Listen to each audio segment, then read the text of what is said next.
Bonsoir, on est ravis d'être là. Alors vas-y, présente-toi d'abord peut-être, ça sera plus élégant. C'est gentil. Élégance du Grand Défi. Donc Valérie Brisac, je suis directrice exécutive du Grand Défi et toujours voilà, très engagée sur comment concilier l'économie, l'intérêt général. J'ai un passé de consultante en stratégie, beaucoup sur le service public et de direction marketing dans différents environnements de services. Voilà, et j'ai embrassé le développement durable quand la loi Pacte est sortie. Voilà, je me suis dit là, vraiment, il faut que j'embrasse cette révolution et donc le Grand Défi faisait partie de ces options. Voilà, tout à fait. Et moi, je m'appelle Jérôme Cohen, donc je suis à la tête depuis 8 ans d'une organisation qui s'appelle Engage, qui est à la fois une ONG et une entreprise, Bicorp sociale, qui a pour but d'accompagner les citoyens et les organisations, notamment les entreprises, dans les grands défis environnementaux et sociaux. Si vous intéresse, je pourrais en dire un peu plus. Et puis, il y a 3 ans, on a eu l'idée, avec Virginie Resson-Victor, qui est la cofondatrice du Grand Défi, de lancer, eh bien, vous avez deviné, ce grand défi dont on va vous raconter l'histoire, le process, et puis les résultats, même si le grand défi aujourd'hui n'est pas fini. On est à sa 3e phase, mais on va vous dire tout ça. Qui connaît le grand défi ici? Non, mais levez la main, soyez pas... C'est tout. Ah, donc on a encore des gens... on a pas... Tu vois, la com, c'était pas terrible. Non. Valérie. Voilà, bref. Donc, on va vous raconter ça. Et puis, on n'est pas très nombreux, donc faut que ce soit interactif. Donc, si vous avez des questions, des choses sur lesquelles vous n'êtes pas d'accord, des confrontations d'idées, on est ravis de se confronter et de débattre. Donc, n'hésitez pas à nous... voilà, c'est pas une grande conférence plénière. Mettons de l'interaction dans tout ça si vous le voulez bien. Ok, ça vous va? Alors, le grand défi, vous avez déjà le logo.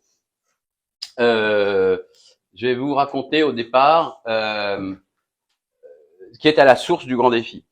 La source du grand défi, c'est de se dire, évidemment, vous l'aurez compris, la transition écologique et sociale, plutôt écologique dans le cadre du grand défi, n'avance pas assez vite, et en particulier la transition du monde économique. Alors que, comme vous le savez, les entreprises ou le monde économique représentent à peu près 75% de l'impact. En matière, je dirais, de climat et de biodiversité. Donc on s'est dit, avec Virginie, il y a plein de façons de faire, bien évidemment, mais comment on fait pour accélérer cette transition du monde économique et des entreprises? Et puis c'était juste après la Convention citoyenne pour le climat, qui certes avait engendré beaucoup de débats, de tristesse, de frustration, etc., mais dont on avait trouvé tous les deux le process extrêmement intelligent. On avait trouvé qu'il avait donc ce process d'apprentissage-action d'un groupe resserré de personnes et ensuite d'émergence d'idées.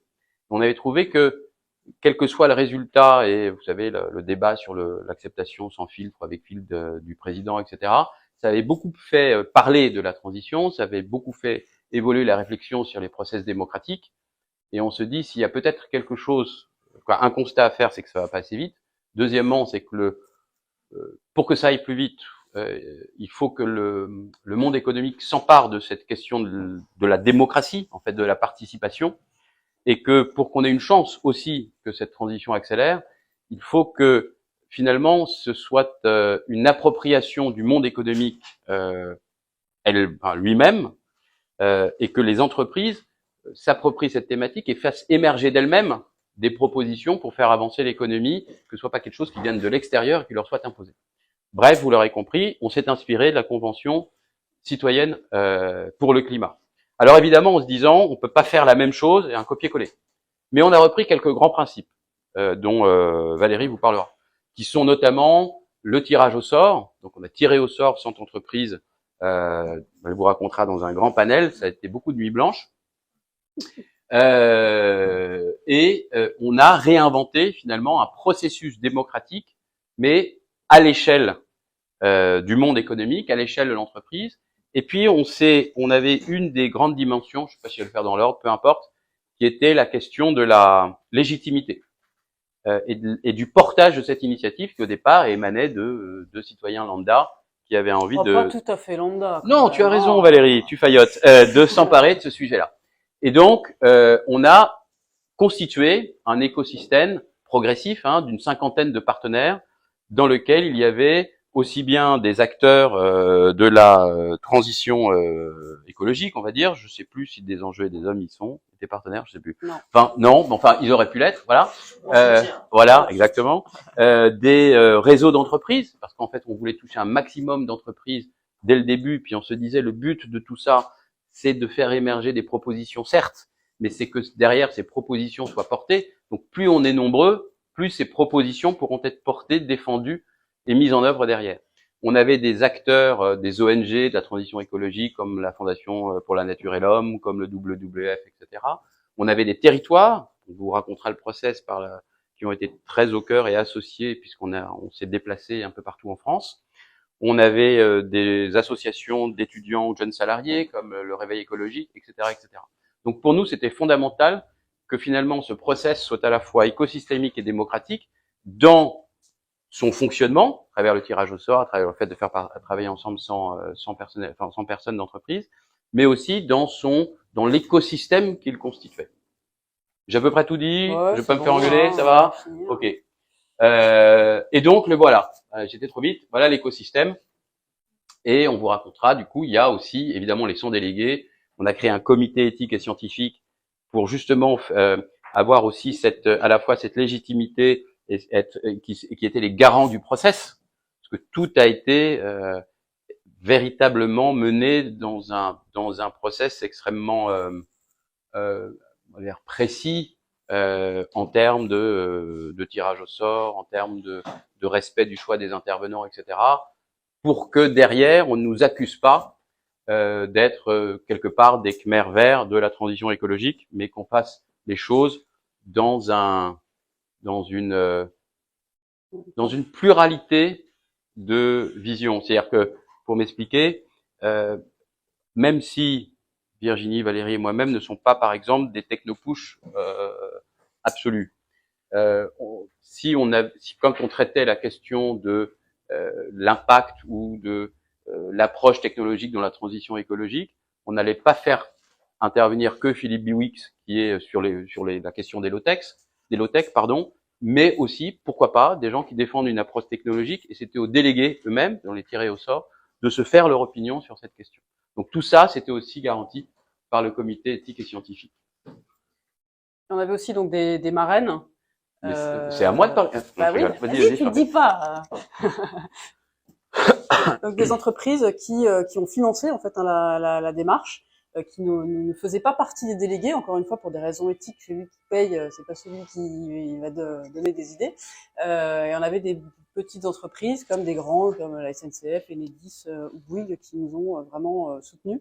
Parce que évidemment au départ on n'avait pas de financement qui tombait du ciel. Non, mais c'est important ce que tu dis. Ça, c'est-à-dire que c'est encore une fois une organisation qui est sortie de terre, portée par des indépendants, et donc on n'a pas eu de financement public du tout, alors que la Convention ancienne pour le climat avait 5 millions de financement par le gouvernement. Donc finalement on a eu un budget d'à peu près 1 million, je sais plus 1,5 million en comptant différentes choses. Et donc il a fallu, tout en respectant des principes éthiques assez forts, essayer de trouver les moyens de financer cette aventure démocratique et économique. Je passe du coup. Finalement, eh bien, on est arrivé à. Alors, c'est moi qui en parle de ça. C'est comme tu veux. Comme Dieu. Ouais, après, tu prends la parole. Voilà.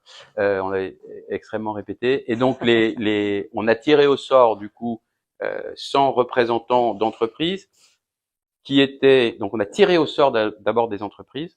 Ces entreprises, on les a tirées au sort dans une base de données de 120 000 entreprises, dont on a extrait 18 000, ça c'est vrai je crois, 18 000 entreprises suivant des critères qui étaient multiples, de taille d'entreprise, de secteur d'activité, de zone géographique, de statut juridique. Et après, on est rentré en contact avec ces entreprises. Je vous passe tous les détails à la nuit blanche pour arriver finalement à 100 entreprises qui acceptaient de jouer le jeu et de venir participer 6 fois à des sessions. Et ce qui était fondamental aussi pour nous, c'est qu'à l'intérieur de ces entreprises, on a fait une sorte, on va dire, on a fait un autre tirage au sort pour simplifier, puisque ce qu'on voulait, c'est que la représentation des entreprises soit à la fois celle des actionnaires, des dirigeants et des salariés. Parce que nous, on est convaincus, notamment chez Engage, que la transition doit être inclusive et en tout cas mêler des niveaux de responsabilité extrêmement différents. Et donc, dans les centres entreprises, vous avez donc 64% de PME, 23% de moyennes entreprises, 13% de grosses entreprises, mais vous avez aussi une répartition par type de collaborateurs ou de parties contributives d'une entreprise, donc 62% de salariés, 27% de dirigeants et 11% d'actionnaires. Et on était quasiment à la parité homme-femme. On était quand même très contents. Oui, c'était C'était 54, 46, ah un truc non, comme ça, mieux non? que ça. C'était 49, 51. 49, 51. Voilà. Parfois, j'invente des chiffres. Donc, si elle est pas là, ça marche. Mais là, évidemment, elle me remet. Est-ce que vous avez à ce stade des questions sur le sous-jacent, l'objectif? Alors, je vais peut-être dire avant de passer la parole à Valérie. Certes, le but, c'était de faire émerger 100 propositions. Ce qui est assez marrant, c'est qu'on avait dit 100 propositions de façon un peu presque marketing au départ, mais que tout le process a fait qu'on est arrivé à effectivement, Valérie en parlera très en détail, 100 propositions de transformation. Ce que je voulais dire par là, c'est que le but, c'est pas d'avoir ces 100 propositions, on va vous en présenter certaines, c'est que derrière, ces propositions soient mises en œuvre. Et donc maintenant, on est rentré dans la troisième phase, c'est une phase de diffusion, de lobbying d'intérêt général auprès des dirigeants du monde économique et des décideurs politiques, ce qui est une autre affaire. Est-ce que vous avez des questions? Oui, je vous en prie. Bonjour. Bonjour. Et pouvez-vous juste vous présenter? Oui, pardon. Non, je préfère. Chez Anjac, qui est un groupe de cosmétiques. Ok. Et donc, juste, peut-être que vous l'avez dit, j'ai pu le rater, le périmètre, on est sur des entreprises uniquement françaises? Oui. Non, je ne l'avais pas dit. Vous avez raison. Merci de me le signifier. Les entreprises françaises, on les a tirées au sort de plus de 20 salariés. Ouais. On se doutait que des entreprises plus petites n'auraient pas la bande passante pour dédier quelqu'un à l'initiative. Et de tous les secteurs d'activité, sauf l'administration publique, l'agriculture vraiment dans le champ. Voilà. Et puis sinon, on avait vraiment tous les secteurs d'activité. Bah voilà. Et il y avait vraiment tous les secteurs. Il y avait aussi bien une toute petite entreprise de transport du Nord, représentée de mémoire par la directrice sécurité et qualité et RSE, je crois, comme le responsable agriculture durable ou je sais pas quoi, de chez Danone. Voilà. Et puis d'autres, des très grosses entreprises, des toutes petites, des intermédiaires. Et c'était assez marrant parce que cette pluralité, au début, on s'est dit, est-ce que ça va fonctionner? Est-ce qu'ils vont être capables de travailler ensemble? Parce qu'il y avait des personnes qui avaient des responsabilités, donc des enjeux très différents, des niveaux d'habitudes conceptuelles extrêmement différentes. On avait là aussi voulu un peu se calquer sur la Convention citoyenne pour le climat, parce que la Convention citoyenne pour le climat, il y avait aussi bien des dirigeants d'entreprise que des sans domicile fixe. Ils avaient tenu à avoir une palette absolue de toutes les représentants de la société. Et ils n'avaient pas une maturité non plus homogène sur les problématiques climatiques. On n'avait pas que des gens de la direction RSE qui étaient déjà à fond. Ou convaincus. Pas du tout. Voilà, pas du tout. Il y avait un beau panel qu'on a vu là, à la première session à Nantes d'ailleurs, où on a vu, parce qu'évidemment, Valérie va vous en parler, mais non mais un jour. Non mais j'aime bien. Non mais je trouve que c'est sympa de raconter des anecdotes. Et quand on avait commencé la première session qui était à Nantes, en fait, parce que le process c'est intéressant, mais on avait deux intervenants notamment sur du GIEC et de l'IPBES. Vous savez, le GIEC c'est sur le climat et l'IPBES c'est sur la biodiversité.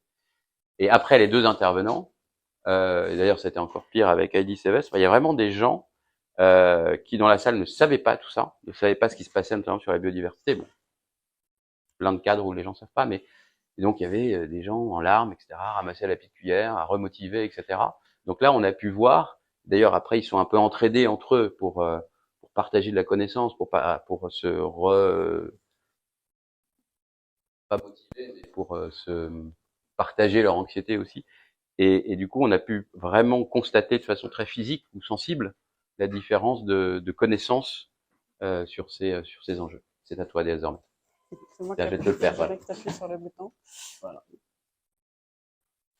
Alors, donc au niveau du timing, donc on a commencé on va dire tout début 2022 jusqu'en février 2023. Donc, je vous passe les étapes amont de constitution de l'écosystème, etc. La première étape qui était très intéressante pour nous, c'était la consultation. On a constitué un questionnaire en ligne sur les enjeux autour de la transition, qu'on a d'abord fait circuler auprès de notre écosystème et qu'on a ouvert ensuite. L'objectif étant de récolter en fait déjà des pépites, des informations, des idées sur ce qui freinait la transition dans l'économie, mais aussi sur des premiers leviers, des premières idées d'action. On a fait ça avec notre partenaire Bluenov, qui est habitué à faire des grandes consultations. On a eu plus de 65 000 contributions. Et on avait en fait structuré le questionnaire de la même manière qu'on a organisé les travaux ensuite des délégués, donc ce qui nous donnait en fait pour chaque axe des éléments pour nourrir la réflexion. Donc ça, les résultats de la consultation ont été publiés, donc c'est sur le site du Grand Défi si vous voulez regarder. Ensuite, on est rentré vraiment dans le cœur du projet, donc comme la conscience citoyenne, 6 sessions de 2 jours entre juin et décembre, et là on a fait le tour de France. Et donc on a construit un parcours progressif qui allait évidemment au début, il y avait beaucoup de contenu. Il fallait, on va dire, équiper finalement les délégués à la fois sur le climat, la biodiversité, mais aussi sur le rôle et la responsabilité des entreprises. Donc faire ce lien entre, finalement, ok, il y a tout ça qui se passe, mais moi en tant que cadre ou travaillant dans une entreprise, qu'est-ce que je peux faire? En fait, il y a quand même un petit rapport.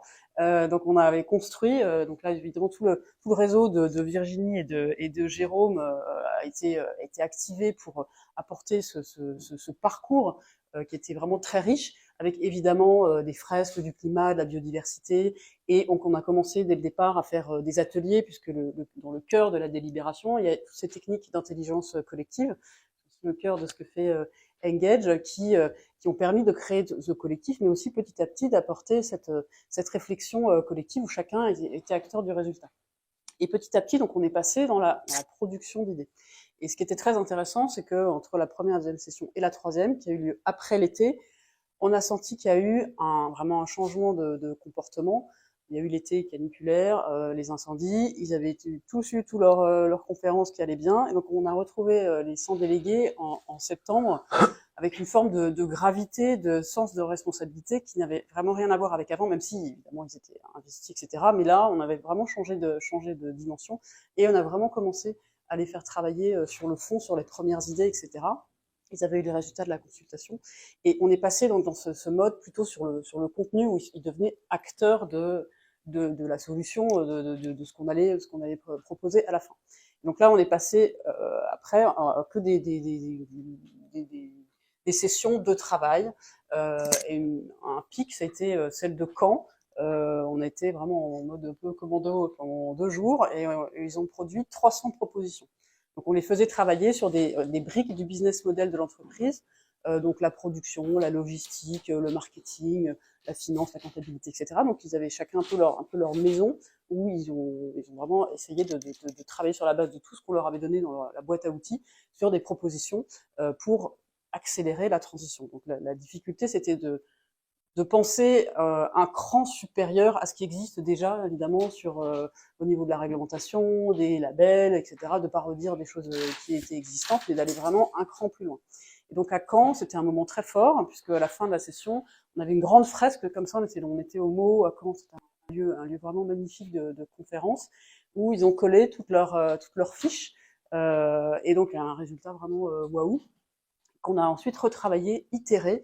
Je vous passe les dizaines et dizaines de visios qu'on a refait en petits groupes, etc., pour affiner, supprimer. Il y a eu des votes intermédiaires. On a travaillé avec des experts juridiques qui nous ont dit, attendez, ça, ce truc-là, c'est dans la réglementation européenne X23B, donc ça, vous l'oubliez. Ou alors là, vous êtes moins 10 ans que le décret qui est passé il y a 6 mois, donc bon, on veut aller plus loin sur cette notion. Donc voilà, on a écrémé pas mal de choses et précisé aussi des notions, et on a travaillé avec un certain nombre d'experts de la comptabilité, par exemple Alexandre Rambaud, et la chemise, il y a un certain nombre de gens qui sont venus.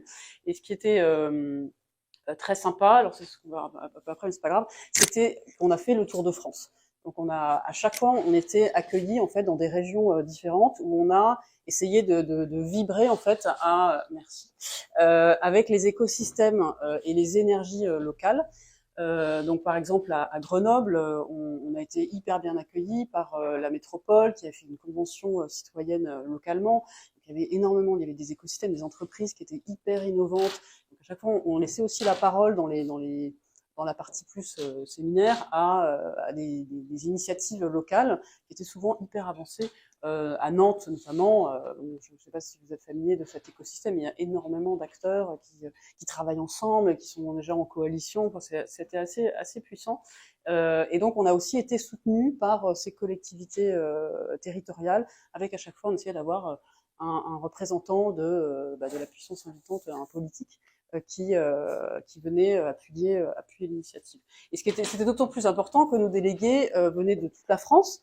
Et donc, parfois, ils étaient à côté de la session, puis parfois, ils faisaient 800 km. Hein. Donc, ils ont vraiment fait le tour de France pendant ces 9 mois. C'était un gros effort pour eux, parce qu'ils ont pris sur leur temps de travail et leur temps personnel, parce que c'était vendredi et samedi.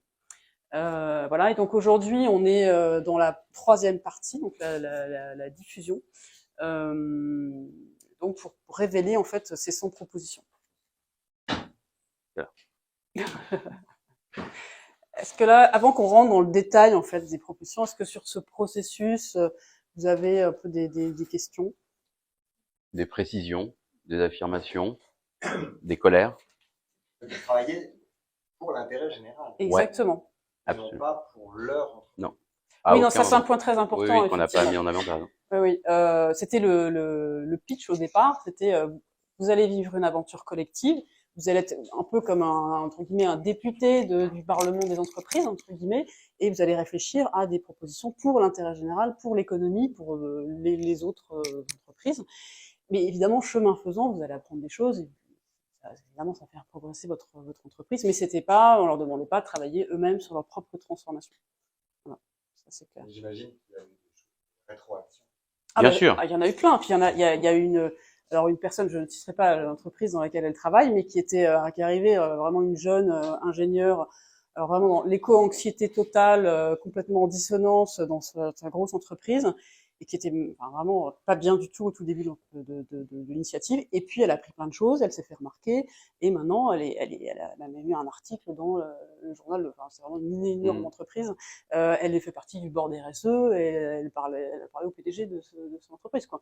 Donc il y a des gens aussi qui ont été révélés, qui ont pris des initiatives et qui ont été promus au sein de leur boîte. Donc, ou alors qui sont partis parce qu'ils étaient trop en décalage et sans aller porter la bonne nouvelle ailleurs. Ça aussi, on en a eu quelques-uns. Merci, grand défi. Bon.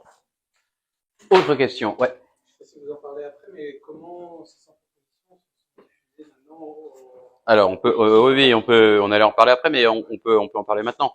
Le but, comme je vous ai dit, maintenant, c'est la diffusion. Comment, on pourra pas vous laisser, qu'on a plus beaucoup, mais tout ça, c'est sur le site internet. Il y a un site dédié aux propositions, vous pouvez trier dans tous les sens, etc. Mais qu'est-ce qu'on fait de tout ça? Le but de tout ça, maintenant, c'est que ce soit mis en œuvre. Et vous allez voir, il y a finalement 2 types, peut-être même 3, de propositions. Il y a des propositions, pour faire très simple, qui peuvent être mises en place par l'entreprise elle-même. C'est-à-dire, par exemple, former ses collaborateurs. Enfin, c'est un peu plus complexe que ça, vous verrez. Mais ça peut être mis en place par une entreprise. Après, il y a des propositions qui peuvent être mises en œuvre, on va dire, par l'entreprise et son écosystème.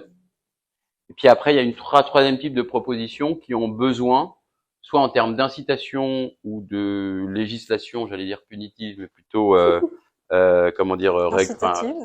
Pardon? Incitative. Non, il y a incitative et puis coercitive d'une certaine façon. Enfin, voilà. Et bien là, qui ont besoin de rentrer dans la loi, dans les réglementations, dans les normes, bref, qui concernent les pouvoirs publics.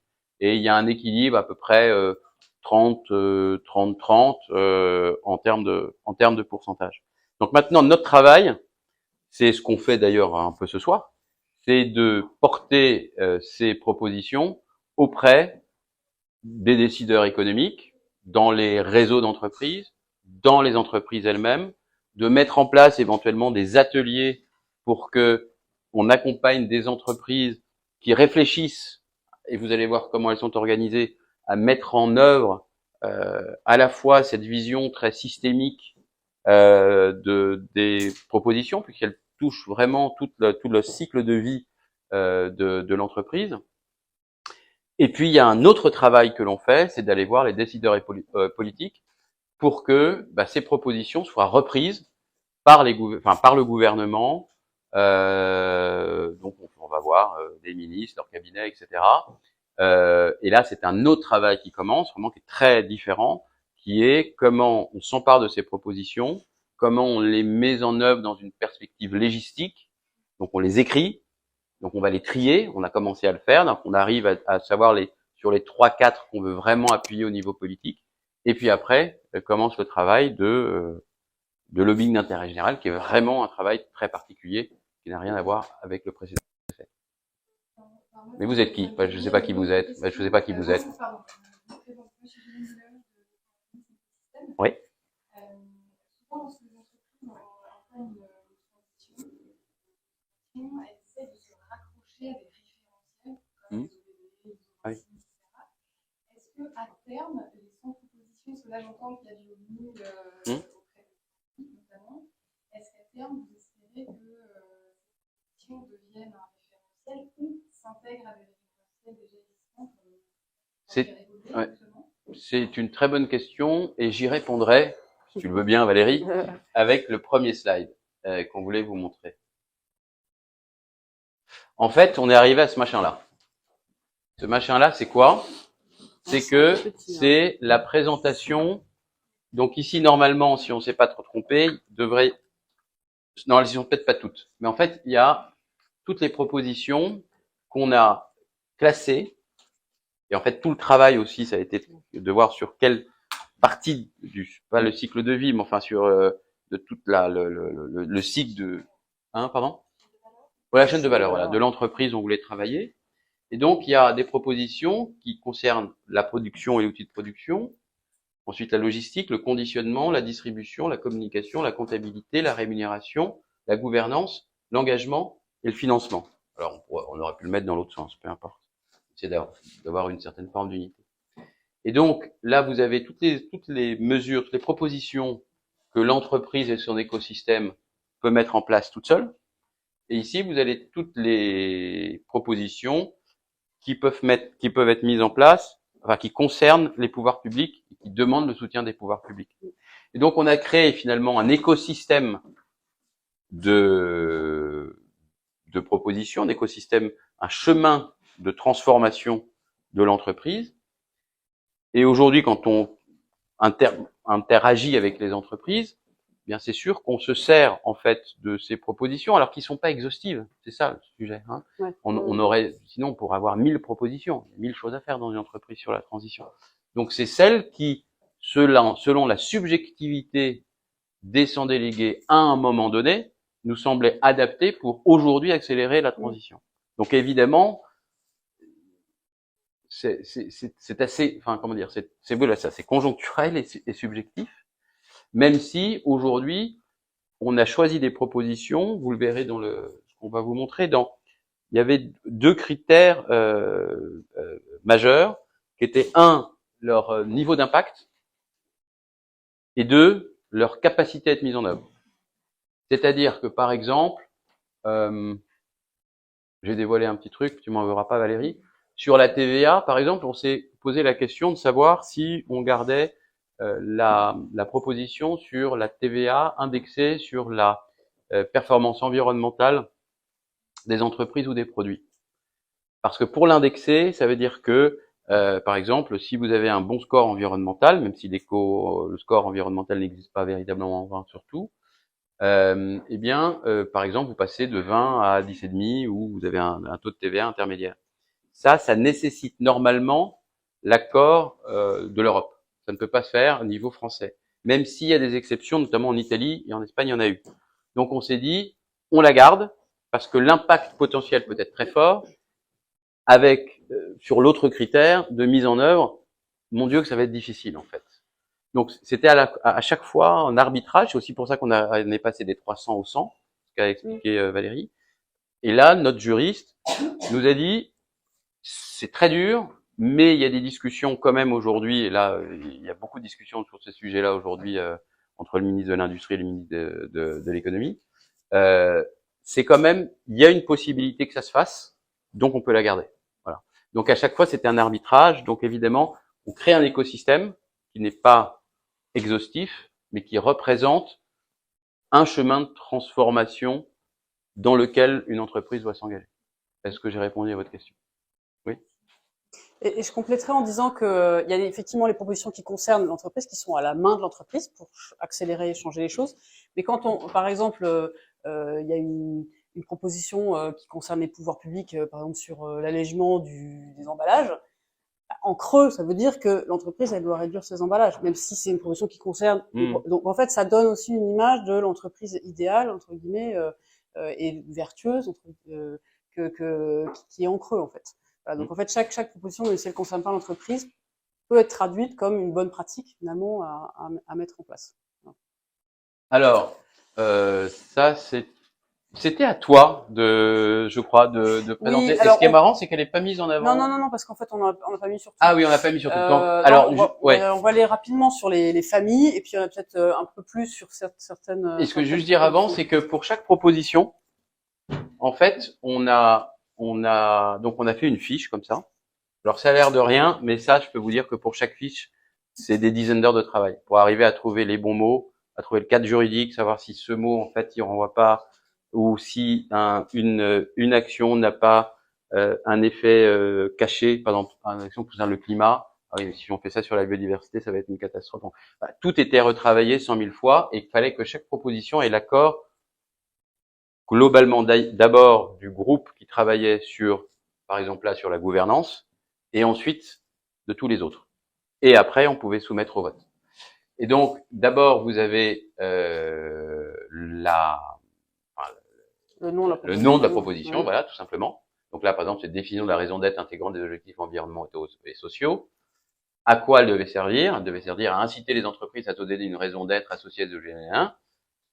Est-ce que c'est de l'ordre d'une réglementation, d'une incitation, je vois rien, c'est pas d'une planification écologique ou d'une réglementation. Donc en fait, c'était, si vous voulez, le degré la gradation de l'intensité de la mesure. Quelle est son intention première? Comment on va la mettre en œuvre? Quels sont les objectifs de trajectoire? Donc on veut que en 2025, 75% des grandes entreprises l'aient mise en place. En 2026, 50% des entreprises de plus de 500 salariés, etc., etc. Et ensuite, le niveau d'impact et sa difficulté de mise en œuvre. Et puis, comment on va la financer? Parce qu'il y a des propositions qui demandent aucun financement et d'autres qui demandent un financement, soit territorial, soit d'État, etc. Donc c'est comme ça que, voilà, sur les 100 propositions, on a fait ce travail-là. Et donc sur la famille gouvernance, donc l'idée c'est qu'en fait chaque famille de propositions ait un sens et contribue à l'objectif qui est pour nous évident, c'est que si la gouvernance n'intègre pas les enjeux environnementaux sociaux, on va pas y arriver. Donc en fait ça vient cranter tous les niveaux dans lesquels ces préoccupations doivent être intégrées.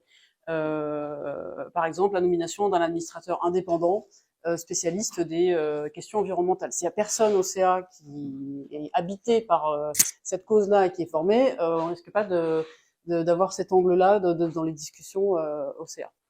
Je passe.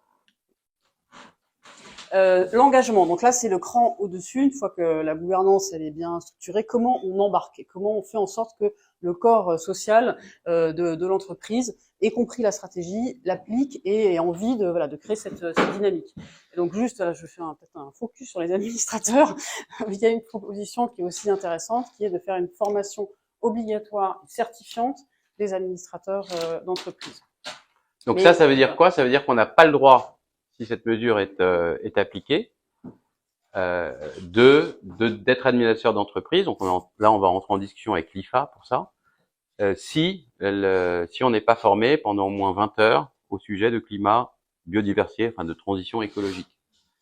Et ça, c'est ce que disait tout à l'heure Valérie. C'est aussi bien, évidemment, si ça devient obligatoire, il faut que ça passe dans une réglementation.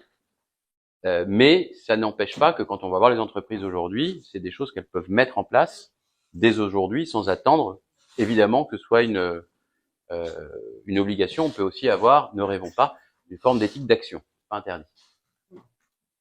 Je passe. Donc là, oui, on a Ouais. aussi toutes les propositions autour de la formation, évidemment. Ensuite, donc sur le financement, donc sujet aussi assez critique, c'est toujours un peu la martingale hein, sur la transition. Donc, comment avoir plus facilement accès aux fonds publics et privés pour financer la transition. Là, on vous a mis en valeur une proposition qui concerne encore une fois l'entreprise, c'est de faire en sorte que il y ait un fonds de réserve dédié au financement de la transition de l'entreprise elle-même. Donc, plutôt que de tout redistribuer tous les bénéfices, c'est d'avoir 10% qui soit sanctuarisé pour financer, alors soit la transition de l'entreprise elle-même, soit pour des causes, etc. En tout cas, c'est de plus avoir l'excuse, entre guillemets, de pas avoir de financement pour soi-même mettre en place les actions. Alors là, on a dit que touche pas au grisby, donc niveau d'impact très fort, difficulté de mise en œuvre 5.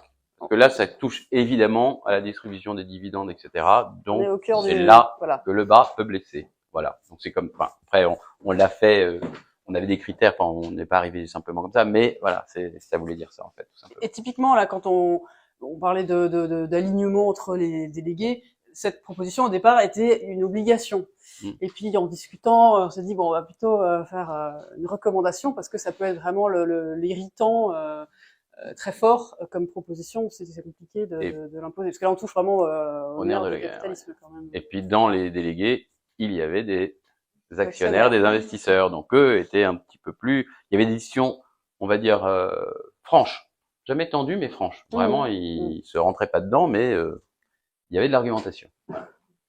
Avec des intérêts un peu divergents. Bon, après, voilà, là, c'est quoi ? Donc là, il y a beaucoup de propositions sur les outils de production. Donc, comment faire en sorte que les assets, le capital, même vraiment matériel, les bâtiments, soient plus vertueux.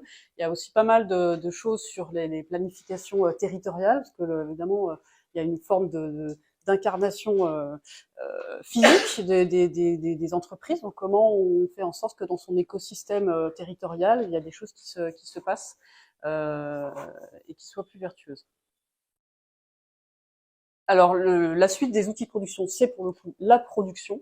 Donc, il y a une proposition que je voulais mettre en valeur, c'est incitation dans le circuit de production à réintégrer des matières premières secondaires, donc pour utiliser des choses qui ne sont pas forcément des déchets et être vertueux. Eh bien, ça peut être c'est dans les processus de fabrication. Il peut y avoir des copeaux, par exemple, ou des chutes, ou des emballages, des choses qui en fait ont déjà servi une fois d'une manière ou d'une autre, mais qui sont pas dégradées et qui peuvent être utiles à une autre entreprise, par exemple dans son bassin territorial. Mais tout ça demande effectivement de faire un peu une analyse, un effort et de réutiliser, de pas jeter. En fait. Bon, la logistique, etc., le frais, la livraison, on passe un peu vite, mais vous aurez toutes et tous évidemment la curiosité d'avoir notre site et de les apprendre par cœur. Donc voilà. Conditionnement, bah évidemment, c'est sur toutes les questions autour notamment du plastique. La distribution, qu'est-ce qu'on vous avez mis en avant ? Bah, j'en ai déjà parlé. C'est baisse du taux de TVA au niveau européen, enfin en passant par l'Europe. Ça, j'en ai déjà parlé. Pour la mettre en place au niveau européen. Autour de la communication, c'est une nouvelle loi publicité environnement. Enfin, vous pourrez aller le voir. Enfin, évidemment, c'est extrêmement fouillé. Voilà. Ensuite, une mesure qui est évidemment fondamentale, mais qui est bien complexe, c'est la mise en place de la comptabilité triple capital à horizon 2030. Ce qui est intéressant, vous savez ce que c'est la comptabilité triple capital ? Est-ce que je peux prendre 2 minutes pour l'expliquer ? Ça vous voulez ? Je vais prendre un exemple pour expliquer ça. Il y a personne de Coca-Cola ? En fait, on s'en fiche. Admettons Coca-Cola. Aujourd'hui, Coca-Cola, c'est une entreprise qui fait de mémoire 40 milliards de chiffre d'affaires et qui a une excusez-moi, je suis fatigué, une capitalisation boursière estimée à 230 milliards, je crois. Alors, est-ce que, par exemple, quelqu'un sait combien il y a de bouteilles en plastique ? Alors, ok, ça c'est la valorisation de Coca-Cola.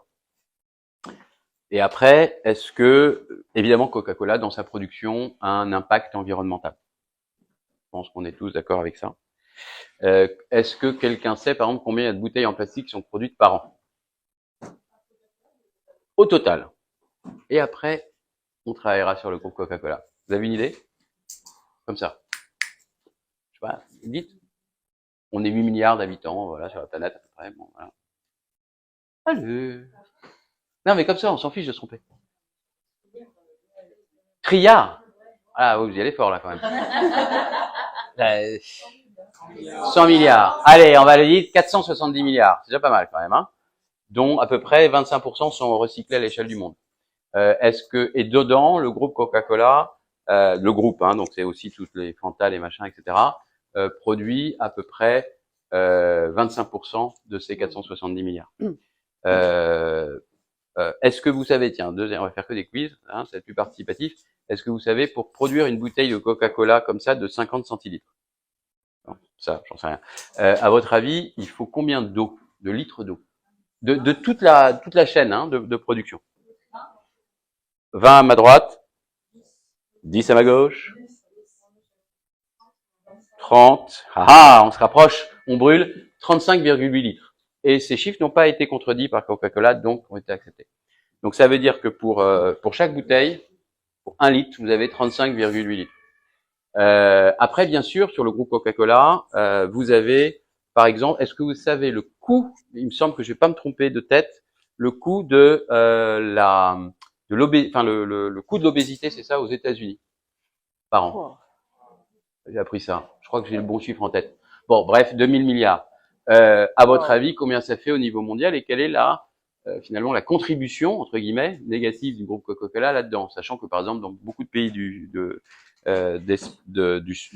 d'Amérique du Sud, ils donnent du Coca-Cola à la place du lait au bébé, etc. Donc, imaginez ce que ça crée comme enfance. Ouais. Donc, il y a ça. Après, il y a évidemment la contribution passée, encore une fois, contribution, c'est bizarre, du groupe au dérèglement climatique, ce qu'ils ont émis, etc., et ce qu'ils continuent à émettre. Alors, voilà, et certes, évidemment, Coca-Cola crée des emplois, on en connaît tous, et donc contribue économiquement. Donc, une fois que je vous ai dit ça, est-ce que vous pensez que Coca-Cola vaut 270 milliards de dollars? Ah! Le cri du cœur. Non! Alors, ça vaut combien, Coca-Cola? Pas grand-chose. À peu près, ça vaut combien? 125? D'accord, c'est précis. Bon, évidemment, on n'en sait rien. On ne sait pas combien ça vaut Coca-Cola. Est-ce que ça vaut du coup 270? Est-ce que ça vaut... Et puis je sais pas si la capitalisation boursière, peu importe que ça peut varier pour d'autres raisons. Est-ce que ça vaut 125? Est-ce que ça vaut 0? Est-ce que ça a une contribution négative au monde, donc ça vaut moins 100? Eh bien, la comptabilité de triple capital, c'est ça.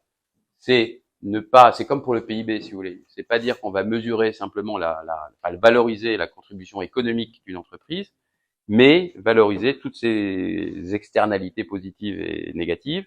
Et donc, à partir de ça, la comptabilité capital, c'est mesurer le capital économique, environnemental et social d'une entreprise. Pour faire très simple, c'est quelle est sa contribution à la société. Et donc, évidemment, vous vous rendez compte que si on met cette comptabilité triple capital en œuvre, c'est la révolution absolue du capitalisme. Or, on est en train d'y arriver. J'invite d'ailleurs à regarder une série qui est très intéressante, humoristique mais marrante, mais bref, sur Arte, qui parle de on voit un jeune frais émolu de Sciences Po qui arrive à la Commission européenne et pendant 10 épisodes, il va devenir un défenseur de la comptabilité triple capital. Vous voyez, donc il y a une série là-dessus. Ça veut dire que Parlement, exactement. Ah oui, C'est exactement ça, avec une sorte d'activité un peu fou, mais voilà. Et voilà, donc c'est ça la comptabilité triple capital. Donc on va en venir, mais à quelle échelle on va être capable de la mettre en place, si on la met en place un jour? Bien sûr, on va commencer par les grands groupes. Pour l'instant, il y a quelques grands groupes qui se sont essayés. Il y a dans un Carrefour, ils ont fait ça, j'avais pas compris au début, le directeur de la RSE m'a dit, on a fait ça sur les carottes. Voilà. Kering, pas vraiment. Kering a fait une tentative d'essayer de possiblement essayer de mettre une sorte de comptabilité triple capital en place. Mais en fait, c'est pas vrai. Ils ont pas mis du tout ça. Ils ont fait un petit essai, etc. Donc, faut se méfier des grandes me semble-t-il, des grands, ils n'ont pas du tout. Le groupe Kering, en tout cas, n'a pas mis une comptabilité Crypto Capital en place, ça c'est certain. Ils ont fait et en fait, pour l'instant, de toute façon, personne ne l'a fait. Donc, il y a eu quelques petits effets, quelques petites tentatives de mettre en place sur une partie de certaines activités de certains groupes. Voilà. Donc, évidemment, derrière, ça nécessite de mettre en place une sorte de réglementation à l'échelle européenne ou mondiale, en tout cas peut-être européenne d'abord, et qu'on se mette d'accord déjà sur quelle comptabilité triple on veut mettre en place. Et il y a beaucoup de théories différentes. Donc ça, c'est par exemple une mesure, à mon avis, fondamentale, mais qui est excessivement difficile à mettre en place, que c'est changer en fait le capitalisme. Mais ça, voilà, il y avait quand même consensus de la part des délégués, quel que soit leur profil, leur background, sur cette mesure qui était vraiment jugée fondamentale. Ouais. Rémunération, évidemment, c'était intéressant. On ne l'a pas détaillé vraiment, mais il y avait des indexations des dirigeants sur des résultats qui soient pas, par exemple, uniquement économiques, vous en doutez. Conditionner le versement des dividendes aussi. Enfin voilà, différentes mesures sur cette question-là. Et on a fini. Ah voilà. Et on a fini sur les propositions. Alors vous avez d'autres questions, des questions sur les propositions, sur cet écosystème, sur ce chemin de transformation de la chaîne de valeur, pas tout ce qu'on a essayé de faire. Ouais. Oui. Non, c'est une très bonne question. Je vois ce que vous voulez dire. On s'est appuyé sur aucun outil parce que c'était impossible d'avoir une mesure d'impact, si vous voulez, très. Là pour le coup, il fallait qu'on prenne au moins 10 ans si on voulait mesurer l'impact réel et sur quels critères, etc., de façon très solide de l'ensemble des 100 propositions, c'est-à-dire la rémunération, par exemple, des cadres, ou je sais pas quoi, indexés, quel va être l'impact dans une entreprise plutôt que dans une autre, comment essayer de valoriser ça, sur quelle base, c'est beaucoup trop compliqué. Donc c'était une note qu'ont mis les délégués sur chacun des propositions en termes d'impact et de difficulté de mise en œuvre, et on a fait une moyenne. Mais c'était totalement impossible parce qu'on peut le faire dans une entreprise sur son activité en mesurant son impact réel, que ce soit sur le climat, c'est quand même plus facile, et éventuellement sur la biodiversité, mais on pouvait pas le faire dans le cadre de ce travail-là. C'est trop compliqué. Il y a une forme de relativité qui s'est opérée. On a commencé au début, puis après on a vu les notes des autres, et en fait c'est par rapport au 100 finalement que ça se joue. En fait. Et vraiment celles qui sont 5-5, on sait que c'est vraiment Face Nord de chez Face Nord. On les a classés. Autre question, oui. Du coup, comme ce sont des entreprises qui sont que en France, l'ensemble de ces actions, propositions vont avoir un impact sur la société, sur la compétitivité de la société vis-à-vis de ses concurrents internationaux. Oui. Comment est-ce que nos dirigeants peuvent rentrer là-dedans, sachant que les pays affectés ne seront pas soumis aux mêmes réglementations? Ça, c'est une question assez philosophique et fondamentale, mais qui ne concerne pas le grand défi, bien évidemment. Donc, nous, il était hors de question de faire, mais si vous voulez le faire, vous le faites, ce grand défi à l'échelon européen. Pourquoi pas. Mais je crois que les enjeux et Burdeo veulent s'associer pour faire ça. Alors, on vous repasse tout, quoi. Voilà. Si vous voulez, on vous dit comment faire, etc. Voilà. Mondial, bien sûr. Bien sûr. Après, il y a quand même quelques propositions, comme je l'ai dit tout à l'heure, qui sont plutôt à un niveau européen. Après, il y a les groupes, certes français, mais qui pour beaucoup exercent à l'international. Je rappelle que la France est parfois en retard et parfois en avance. Donc, heureusement, typiquement, le reporting financier, c'est une initiative française qui finalement a été reprise au niveau européen. Donc, il faut pas ça. C'est pas grave que ce soit pas immédiatement européen. On a poussé comme le devoir de vigilance qui a été une loi française et qui aujourd'hui est en train de passer à l'Europe. Donc, ça marche aussi dans ce sens-là. C'est pas seulement l'Europe qui vient nous envoyer des lois à inscrire dans notre. Et d'ailleurs, je crois qu'on pourrait faire une petite pause. Non, c'est une blague réglementaire. Donc voilà, je peux pas vraiment répondre plus. Enfin, moi, j'y arrive pas plus intelligemment à cette question. C'est-à-dire, et puis bien sûr, On pourrait dire à quoi ça sert de faire le grand défi en particulier, de faire ce grand défi à l'échelle française. C'est la question habituelle. Si la Chine ne bouge pas, etc., avec ses 30%, bon. Mais bon. C'est souvent ce qui est opposé. Ouais. Quand on essaye d'inventer, de trouver des idées, l'opposition, c'est ben non, on va faire de la compétitivité, on va perdre nos marchés, on n'y va pas. Oui, mais après, il y a plein de. Alors là, on pourrait faire là, je pourrais faire une conférence que sur ce sujet-là, mais il y a la question des risques. C'est-à-dire que les entreprises commencent à concevoir quand même qu'il y a des risques systémiques et des pressions qui sont beaucoup plus importantes, donc qui vont les faire bouger. Si tu prends par exemple si vous prenez par exemple l'axe biodiversité, bah là, l'impact que l'on a est beaucoup plus, territorialisé.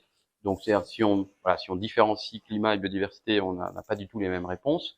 Et puis, c'est pas interdit que la France et l'Europe soient en avant sur ces sujets et peuvent montrer une certaine forme d'exemplarité et ensuite est un effet d'entraînement. Voilà. Donc, c'est pas impossible qu'on ait cette ambition-là. Oui. En fait, est-ce que dans les propositions qui ont émergé, il y a eu des propositions relatives à des modes de coopération différents, des alliances, des choses en fait sur des gros sujets de développement durable, on a voté en 17. Oui. En fait, il y a quand même cette logique de si on veut vraiment sortir de l'approche en silo, des grands sujets, etc., comment on y va? Je me demandais si vous aviez vu émerger des propositions d'innovation en fait, dans les modes de participation, le fait qu'on voit sur des sujets importants, on ne peut pas travailler juste pour embarquer les clients, les fournisseurs, etc. Oui, alors il n'y a pas forcément une ou deux propositions spécifiquement là-dessus, mais c'est dans la mise en œuvre où on dit travailler avec vos parties prenantes sur la mobilité au niveau territorial. Il y a des choses qui peuvent se faire avec les entreprises voisines. Il y a des propositions sur les communautés d'énergie. Donc on est sur des modes de coopération, mais c'est plus dans la mise en œuvre que ça se traduit. La mise en œuvre des propositions elles-mêmes. Et puis après, on voulait quand même des propositions qui aient une dimension. Ça, je pense que faudrait que je relise ce doc, mais globalement, je pense que c'est plus presque des propos liminaires en disant la transition ne fonctionnera que si blablabla. Et cette question de travailler en écosystème est un des éléments. Mais après, les propositions sont concrètes. Et après, on revient presque là-dessus. Les trajectoires d'implémentation nécessitent de collaborer avec les parties prenantes locales, avec les territoires, avec les ONG locales, etc. Et ça, c'est plus dans la mise en œuvre qu'une proposition qui dirait il faut favoriser l'intelligence collective ou la participation en interne ou en externe. Ça, c'est presque un parti pris. Ouais, c'est ça. Moi, je voulais compléter par rapport à votre question. Je pense que les délégués, au début, ils avaient cette ambition de faire beaucoup de choses un peu par réaction face à l'enjeu et la gravité des choses.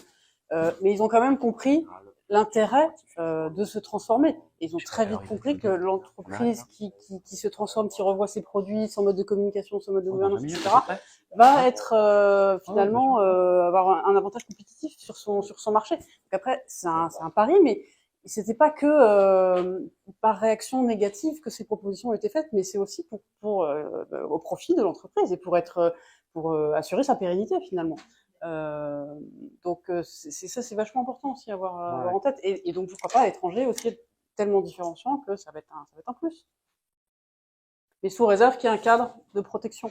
Il y a pas mal, c'est pour ça qu'il y a ces propositions, notamment pour les PME, sur les aides, sur flécher les aides publiques sur les entreprises qui ont fait des efforts, parce que en fait la bonne volonté ne suffit pas.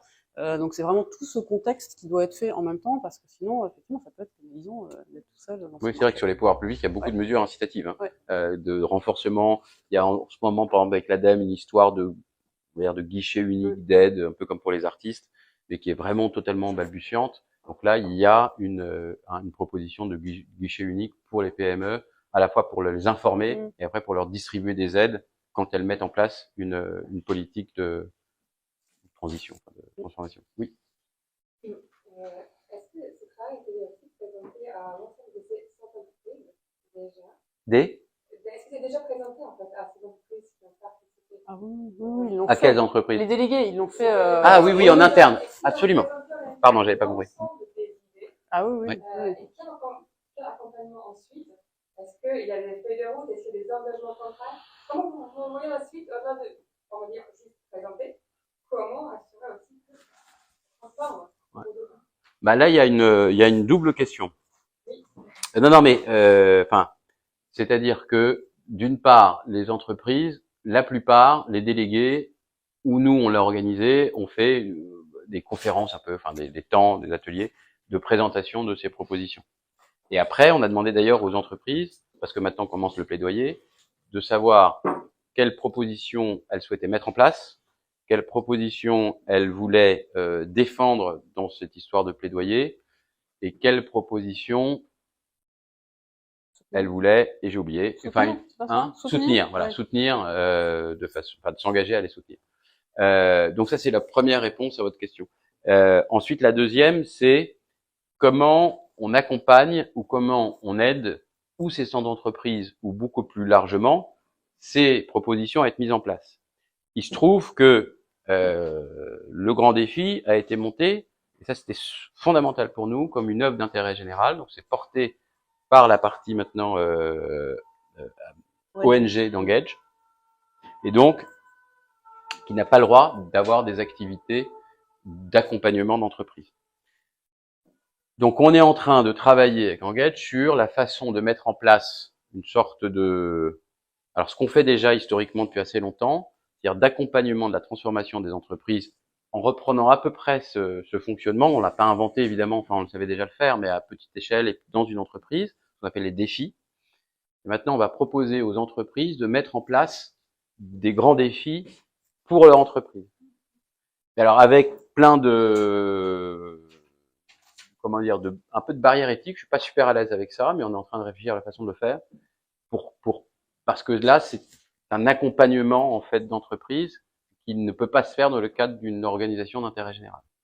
Donc voilà. Mais l'idée, c'est qu'on aide au maximum les entreprises à, déjà les délégués, donc ça c'est dans un autre cadre, donc ça passe, mais les entreprises qui voudraient suivre ce parcours, ou reproduire ce parcours en interne, on leur propose de le mettre en place. Encore une ou deux questions, parce qu'après je vais me faire engueuler hyper rapidement. Moi, j'aimerais bien savoir, de votre point de vue, qu'est-ce qui fait vraiment la force de cet exercice final? Parce que si on prend les propositions de manière individuelle, il y a quand même pas mal de gens un peu partout qui en parlent.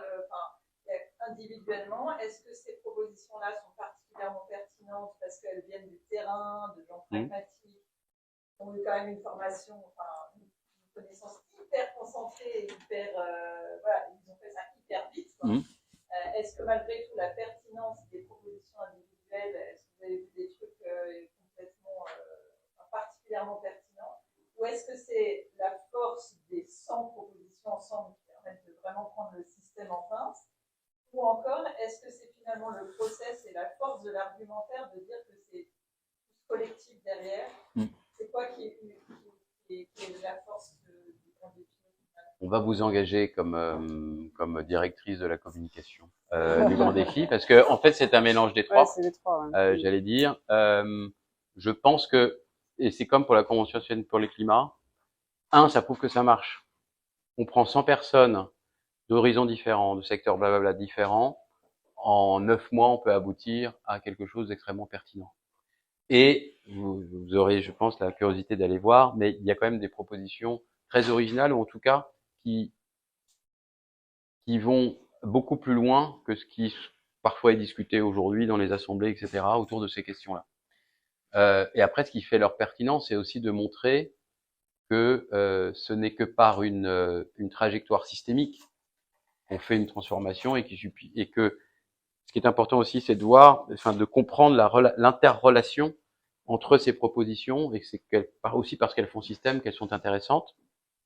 Et après, je dirais ce qui fait la force aussi, c'est ce que vous avez dit au début, c'est que ça vient du bas, enfin c'est émergent, et ça montre que des représentants variés du monde économique, qui représentent à peu près vraiment la diversité du socle économique français, sont capables d'arriver à quelque chose d'aussi engagé et aussi fort, parce qu'ils ont pris conscience pendant 9 mois, enfin au bout des 9 mois, où en fait que tout ça ne tenait pas. et qu'il fallait une réinvention profonde du modèle économique. Ça, quand vous avez Danone, il y avait Vinci, je sais plus, enfin, Danone, enfin bref, des représentants de très grosses boîtes, des petites, Thales, Thales, enfin vraiment des entreprises importantes et des plus petites qui se mettent d'accord en disant. Et après, je fais quand même tout de suite une petite remarque. Et ça a été aussi une limite de l'exercice, c'est que Thales n'a jamais dit je prends ça. Les entreprises ou les partenaires s'engagent à porter certaines des propositions, mais pas toutes. Et là, pour Thales, que c'est de Thales dont tu parlais tout à l'heure, c'était on s'en fiche, c'était une représentante. Mais Thales a pas donné son blanc-seing et n'a pas dit ok, je prends tout et on va tout mettre en place. Donc, c'est évidemment la limite de l'exercice. Voilà, il y a pas d'exercice où il n'y a pas de process idéal, donc on n'aurait pas pu, à mon avis, faire beaucoup mieux. Mais pour moi, le process s'autoporte et montre que c'est possible et a valeur d'exemple. C'est-à-dire que quand on va dans des grands groupes en disant, voilà, on a fait ça, faites-le en interne. Sinon, vous ferez pas de transformation. Et donc, ça fait évoluer un peu les mentalités en disant qu'une entreprise a le droit de rêver en interne à avoir un process qui soit un peu démocratique. Voilà. Et difficile à installer. Et une dernière question et après on arrête. C'était vous, je crois. Non, c'est pas vous qui avez une question? Ah, c'était vous, pardon. Excusez-moi. La semaine dernière, j'étais au statut social et j'ai constaté que les syndicats s'emparaient énormément du sujet de la transition écologique. Je voulais savoir si vous leur aviez présenté ces propositions et quel accueil ça avait. Ou s'ils avaient participé.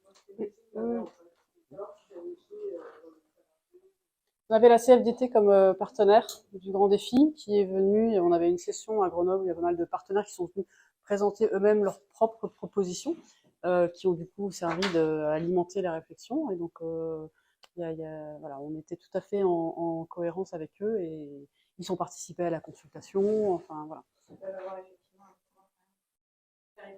Oui. Et après, je vais rebondir de façon plus négative. Le MEDEF a refusé. La CPME a refusé. La CPME nous a répondu. Enfin, transparent, moi je m'en fiche. On fait déjà tout, on est hyper avancé et la transition écologique, toutes nos boîtes sont dingues. Voilà, c'est vraiment là, on est dans le poujadisme le plus de terre à terre. On n'était pas sur ce terrain-là, tu vois, on s'est pas éclaté pendant la réunion, non, c'était pas voilà. Et le MEDEF, c'était différent. C'était des questions de joute interne, de jeu politique interne, parce que Route Bézieux était totalement favorable à soutenir, à venir, etc. Et après, en interne, ils ont leur propre projet et une difficulté énorme à engager véritablement voilà. Mais on avait du coup un PAC France, mais un PAC France, c'est 1800 boîtes, je crois. Je sais plus combien. Le MEDEF, c'est 350 000, donc évidemment, c'était pas pareil. Il y a un nouveau syndicat qui vient d'ouvrir, hein, c'est pas encore véritablement un syndicat, mais le syndicat écologique, qui pour moi est un projet très intéressant. Force ouvrière et puis la CGT, on les avait beaucoup contactés via le CESE, donc ils étaient intéressés. Puis après, pareil pour des questions de politique, c'est compliqué parce qu'il y a des entreprises qui nous soutenaient, parce que c'est un écosystème qui était jugé quand même très entreprise. Ouais, très entreprise, on va dire ça comme ça. Donc c'était compliqué pour eux de venir, mais en tout cas, ils sont tous au courant, ils nous ont suivis, certains sont engagés, et on va bien sûr travailler avec eux. Ouais. Mais souvent, on avait aussi pas mal d'échos au niveau régional. Par exemple, pour le MEDEF, on a eu des représentants territoriaux qui sont venus assister. Donc il y a aussi des différences de positionnement, je dirais, entre le national et le territorial. Valérie, il faut qu'on s'arrête. Alors, je voudrais qu'on félicite grandement nos amis qui sont venus déjà nous présenter tout ça, parce que je pense que ça a été 1 an et demi de travail acharné, oui. d'énergie Deux et demi. Tu as rajouté un an. Et que c'est pas